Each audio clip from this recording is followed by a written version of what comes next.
On a le privilège encore cette semaine de recevoir Madame Mylène Gagnon, qui est directrice de l'organisme Table Forêt Laurentide. Comment allez-vous aujourd'hui? Hey, ça va super bien, merci. Excellent. La semaine passée, vous étiez avec nous pour discuter un peu plus en général de ce qu'était Table Forêt Laurentide Oui, et d'une sortie à l'Orchestre symphonique de Montréal oui, pour que les gens prennent connaissance des effets sonores du bois. oui. Cette semaine, vous venez de nous parler d'un événement tout aussi spécial qui s'appelait Viens vivre la forêt. Oui, viens vivre la forêt. Ça s'est passé le 12 octobre dernier au domaine Saint-Bernard à Mont-Tremblant. Puis, viens vivre la forêt, c'est une journée de découverte de métiers forestiers qui s'adresse directement aux élèves du secondaire. La façon que ça fonctionne, c'est durant toute la journée, des élèves viennent, puis il y a des experts, des animateurs d'ateliers qui rendent possible la manipulation via des ateliers interactifs d'outils pour vraiment tester, prendre conscience de la panoplie de métiers forestiers, Mhm. puis pas juste par une conférence où on explique qu'est-ce que c'est vraiment du concret. Où vraiment les animateurs mettent vraiment le paquet là, pour essayer d'intéresser les jeunes à leur métier. Je pense que ça fonctionne parce que moi, dans ma tête, la façon la plus efficace pour intéresser un jeune, c'est genre de lui mettre une scie à chaîne dans les mains. Est-ce que Exact. ça a été le cas? Ou Oui, il y ça a avait des été le scies à cas. chaîne Oui, également? il y avait des scies à chaîne. Il y Oh boy. avait 14 ateliers. C'est plus de 200 jeunes qui sont venus tester les différents métiers. Fait qu'entre autres, oui, il y avait l'abattage manuel. Donc là, les jeunes ont pu scier dans des bios, vraiment, avec l'aide de l'expert. On avait des arboriculteurs aussi, donc apprendre à faire des nœuds, à grimper dans les arbres, à grimper dans les arbres avec une Mhm. scie. Un luthier qui nous expliquait comment est-ce qu'on fabrique les instruments de musique. On avait aussi guide de plein air d'aventure, donc avec des chiens traîneaux. Mhm. Apprendre aussi à devenir interprète de la nature. Il y en a qui ont appris à lancer à la mouche. C'est ça C'était l'affaire. vraiment interactif. Je pense que les gens, moi aussi, ne comprennent pas exactement le nombre de professions, le nombre d'activités qui sont faites dans ce milieu-là. Exactement. Puis c'était vraiment l'objectif de la journée. Mhm. Parce que souvent, on pense métier forestier, métier de la transformation, on va penser au bûcheron qui part Ouais, avec sa chainsaw dans le la bois. papeterie, Mais il y a effectivement. vraiment plus que ça. Il y a des ingénieurs du bois, ingénieurs forestiers, les en voirie forestière aussi. Donc, on avait de la grosse machine sur le terrain. Mhm. Puis, il y en a qui se sont amusés à prendre des bio puis à les mettre sur le transporteur. Puis... Puis j'imagine que la pénurie de main-d'œuvre que toutes les industries connaissent en ce moment s'applique également à celle-là. Ouais. Exactement. Oui, oui. Fait que c'est aussi un peu pour ça, on le sait, pénurie de main-d'œuvre à travers le secteur forestier, à travers le secteur de la transformation du bois. Donc, si on est capable, par des journées comme ça, des journées de découverte Mhm. interactive, d'attirer après ça des jeunes, bien, c'est mission accomplie. Et c'est mission accomplie aussi si finalement un élève se rend compte que c'est vraiment pas fait pour lui, ce secteur-là, bien, on l'a aidé dans son choix de carrière aussi. Ouais. Fait que Mais je c'est pense des deux côtés. une idée préconçue qui fait en sorte que la majorité des gens se disent c'est pas pour moi ce secteur-là, c'est l'impression ou la croyance que pour travailler dans ce secteur-là, je vais devoir aller à encore 2 heures au nord de Mont-Laurier. Je pense que les gens croient, moi aussi je crois ça, que si je veux travailler là-dedans, je vais être tout seul dans le bois à l'année longue, loin de tout et de tout le monde que j'apprécie, mais ce que vous me dites, c'est que c'est pas le cas non plus. Ouais. C'est une partie. Oui, Mhm. c'est certain que certains métiers, que ça se passe dans des camps forestiers où on Ouais. part à la semaine, où on part aux 2 semaines. Puis il y en a qui aiment ça, il y en a qui sont faits pour ça. Mais il y a aussi, nous, on sait, dans les Laurentides, il y a toute la proximité avec la forêt. Donc, la foresterie urbaine, ça fait partie du secteur forestier. Donc, foresterie urbaine, ça le dit, on est en ville. Donc, des arboriculteurs, des élagueurs, de l'entretien. Fait que c'est pas nécessairement de partir loin, Ok. loin, loin en forêt. On peut faire de la foresterie de proximité dans les Laurentides. Puis il y a vraiment plein de métiers qui sont associés à ça parce qu'il y a beaucoup de recherche aussi. C'est souvent un côté qu'on connaît un peu moins. Tout ce qui est ingénieur forestier, ingénieur du bois, ce sont des métiers où on est plus où on est en forêt, mais c'est Mhm. vraiment des secteurs de recherche. Donc, c'est des bacs qui se donnent en foresterie, des bacs en transformation du bois. Fait qu'il y a encore tout un secteur recherche. Il y a un côté un peu plus chimiste aussi, et où est-ce qu'on va avec les bioproduits. Donc, des journées comme on a fait, ça permet de voir toutes ces possibilités-là. Puis de voir aussi que ben, la foresterie, c'est ça, c'est pas juste de couper des arbres. Puis qu'on maximise la ressource, qu'on respecte la ressource qu'on va récolter. Toute la recherche qui est faite, j'imagine que c'est On est rendu au point où cette recherche-là est faite pour trouver des façons plus efficaces de consommer le bois, de l'utiliser. Oui, vraiment, de tout ce volet-là. Donc, d'utiliser et de maximiser la ressource pour la respecter le plus possible. Donc, c'est pour ça que quand on parle des bioproduits ou de la biomasse forestière, c'est que là, on va aller chercher. On sait, il y a des résidus qui existent parce que tant qu'on va faire des planches rectangles ou des madriers carrés, dans des morceaux de bois qui sont ronds, il va toujours avoir des résidus. Fait que là, avec la recherche, on est capable d'aller maximiser ces résidus-là, de trouver d'autres portes d'avenue pour développer tout ça. Fait que ça, c'est en transformation du bois. Mais là, on le voit, hein, il fait chaud, on est en plein mois de novembre, il fait super chaud. Donc, il y a aussi tout un volet recherche sur la dynamique de nos forêts qui peut se faire avec les ingénieurs forestiers. Vous avez mentionné que pour accéder à ces emplois en recherche, c'est habituellement des bacs qu'il faut, des bacs qui se donnent à l'université. Oui. Pour les autres types d'emplois dans cette industrie-là, c'est des DEP, c'est... Il y en a vraiment pour tous les goûts. Oui. Où est-ce qu'un jeune de 16-17 ans pourrait aller pour avoir accès à ces programmes d'études-là qui ne sont pas des bacs? Bon, bien, comme je disais, oui, il y a des bacs, mais il y a aussi, si quelqu'un veut aller plus du côté de la technique, il y a des techniques aussi qui se donnent dans certains cégeps et il y a aussi les DEP. Puis il y en a vraiment beaucoup qui sont répartis à travers le Québec. C'est sûr que le Centre de formation professionnelle à Mont-Laurier offre la plupart des DEP en foresterie, mais quelqu'un qui veut aller un peu plus loin, qui lui veut aller finalement faire une technique ou qui veut aller au bac, bien, il y a Chicoutimi qui en offre, il y en a Abitibi, il y en a vraiment un petit peu partout. Puis on a un site qui s'appelle Touche du bois, puis à travers ce site-là, Touche du bois, il y a vraiment la description de l'ensemble des carrières possibles, autant en protection, en transformation ou en foresterie. Puis pour chacun des métiers, ça explique, bon, qu'est-ce que ça prend, c'est quoi la scolarité à avoir, puis où ça se donne à travers le Québec. Puis j'imagine les débouchés ensuite. Les débouchés ensuite, les conditions. Qui vont t'offrir une meilleure chance de Oui, c'est ça. Puis un peu ce que ça prend. Fait qu'en lisant le profil, on se reconnaît ou on ne se reconnaît pas. Fait que ça aide à déjà un peu orienter. Vous avez mentionné le fait qu'il fait chaud. On est le 5 novembre en ce moment, au moment où on enregistre, puis il fait 22 degrés dehors. Est-ce que cette chaleur inhabituelle à ce temps-ci de l'année, vous avez parlé également d'études sur les effets de la température sur les arbres, des effets du climat sur les arbres. Est-ce qu'on a des études qui disent que quelque chose comme 22 degrés Celsius, un 5 novembre, c'est bon ou mauvais pour la foresterie? Bien, à l'heure actuelle, ce qu'on sait, c'est que c'est surtout la luminosité qui va avoir, qui a un impact sur nos arbres, qui leur donne le signal qu'ils doivent se préparer à l'automne. Donc, c'est pour ça le changement de couleur, la perte des feuilles, c'est dû à la diminution de la luminosité. Donc, là, même s'il fait plus chaud, les journées ne sont pas plus longues. Donc, les journées raccourcissent encore. Donc, l'impact à court terme n'est pas si grand. C'est juste que quand c'est très sec, on se retrouve avec un changement des saisons des feux de forêt. Souvent, le printemps, c'est une saison propice aux feux de forêt parce qu'il n'y a pas de feuilles, c'est sec par terre.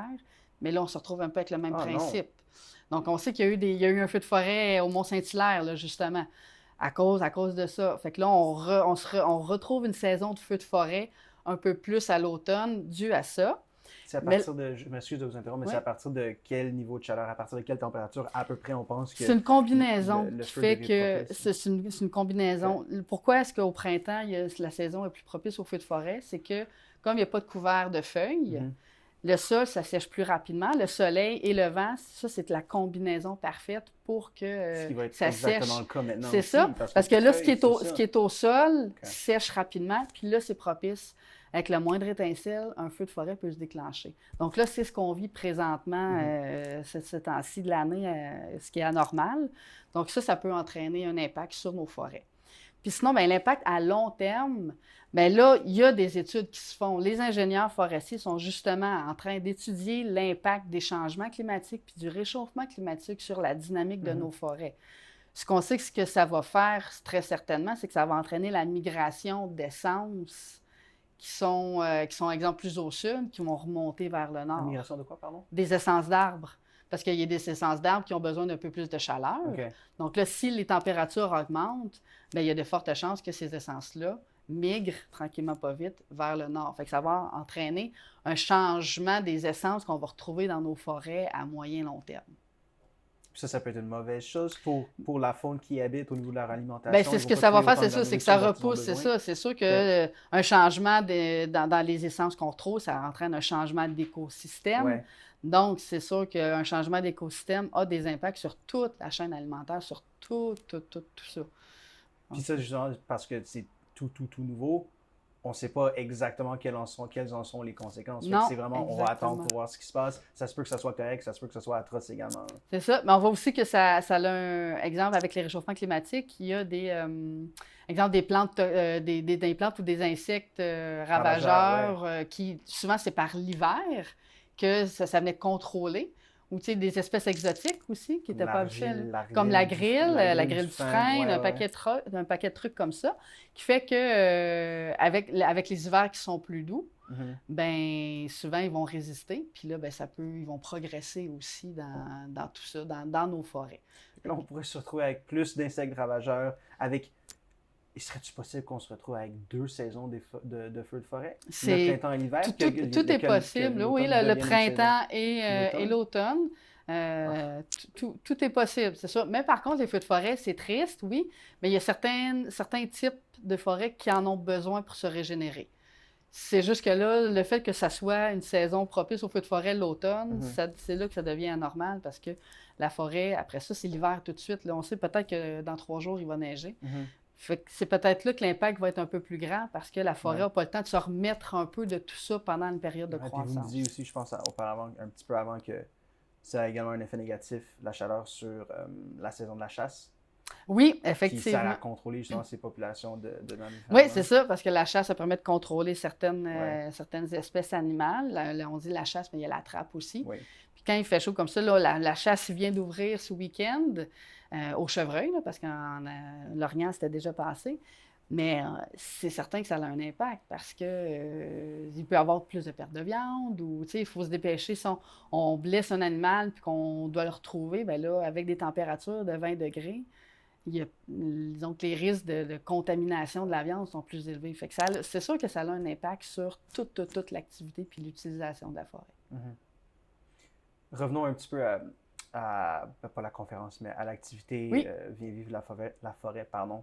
Quel était, à votre avis, ou selon ce que vous avez vu, le kiosque qui était un petit peu plus achalandé que les autres, l'emploi qui semblait intéresser un petit que peu plus susciter les un petit peu jeunes? plus d'intérêt. C'était celui avec les traîneaux à chiens, sûrement. Ben lui, il a suscité beaucoup d'intérêt parce qu'évidemment, il y avait des Ouais, animaux, là. Donc, c'est ça. La façon que c'était fait, par exemple, ouais. c'était des ateliers de 30 minutes. Donc, il y avait déjà un horaire où les gens circulaient. Fait que c'était OK. pas. On pouvait pas s'installer devant un Non, chien puis non, puis juste le c'est flatter par voulu une comme ça oreille. parce que OK. justement, ça permet d'avoir une meilleure rotation puis un atelier un peu plus significatif, un peu plus personnalisé pour les jeunes. Fait que oui, c'est sûr que Tourisme Aventure a été un coup de Ah, c'est ça, vous cœur. l'appelez le tourisme Le tourisme d'aventure? Ouais. d'aventure, oui, guide en tourisme d'aventure. Puis il y a aussi celui sur l'arboriculture. Mhm, Justement, le fait de voir un expert grimper dans un arbre, de se suspendre. Ça, c'est sûr que ça suscite toujours un peu plus d'intérêt, là, parce que ce qui est le fun avec cet événement-là, c'est que les gens, c'est ça, les jeunes, exemple arboriculteur, ben, ils enfilent le harnais d'escalade, puis ils mhm, se pratiquent à faire des nœuds. Fait que ça, c'est un atelier qui est quand même assez aimé habituellement.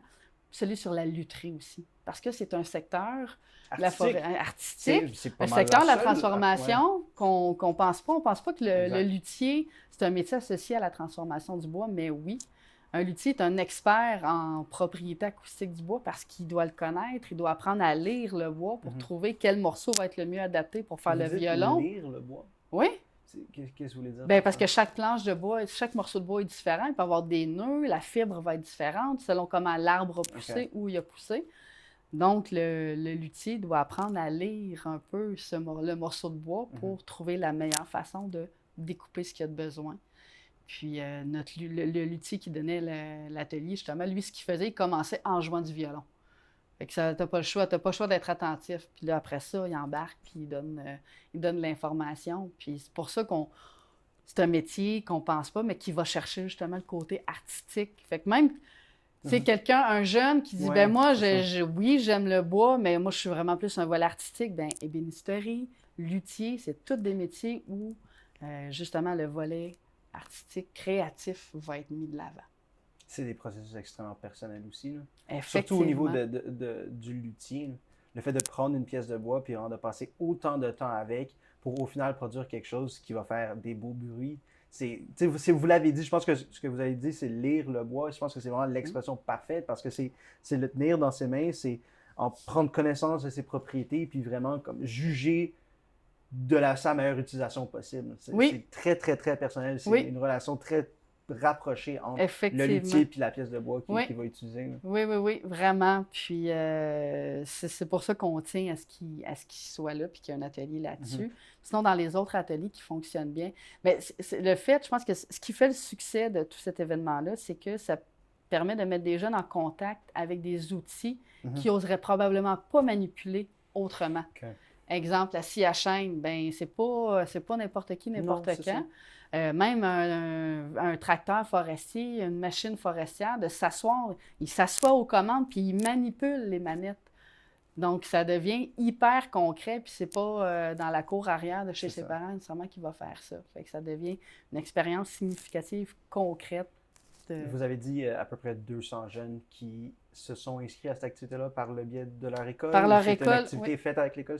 Oui, c'était les écoles, en fond, c'est les écoles qui s'inscrivaient, qui formaient des groupes. On avait vraiment des jeunes de partout à travers les Laurentides. On a même rejoint des gens de Montréal qui sont venus. Donc, en même temps, ça fait une belle visibilité pour les partenaires, là, le domaine Saint-Bernard, tout ça. Fait que oui, à travers les Laurentides, on a réussi à rejoindre des jeunes. Est-ce qu'il y a une activité similaire qui s'en vient avant la fin de l'année ou ça va attendre 2023? C'est quand même une grosse organisation, donc c'est sûr qu'on n'en fera pas d'autres cette année, d'événements comme ça. Par contre, nous, ce qu'on fait à Forêt-Laurentide, on offre un atelier qui présente les métiers forestiers. Et là, je lance un petit scoop, mais on s'en vient tranquillement pas vite avec la réalité virtuelle pour cet atelier-là. Fait qu'on va vraiment se mettre dans la peau d'un forestier. Donc, c'est ça, s'il y a des écoles qui n'ont pas pu participer pour X raisons, mais qui veulent quand même en apprendre un peu plus sur les différents métiers, bien nous, on se déplace dans les classes puis on peut offrir cet atelier-là gratuitement. C'est parfait. J'ai aucun doute que beaucoup de gens vont être intéressés par ça. Puis je vous remercie encore une fois d'avoir été de notre. C'était super intéressant. Ça fait plaisir. Merci beaucoup. Merci.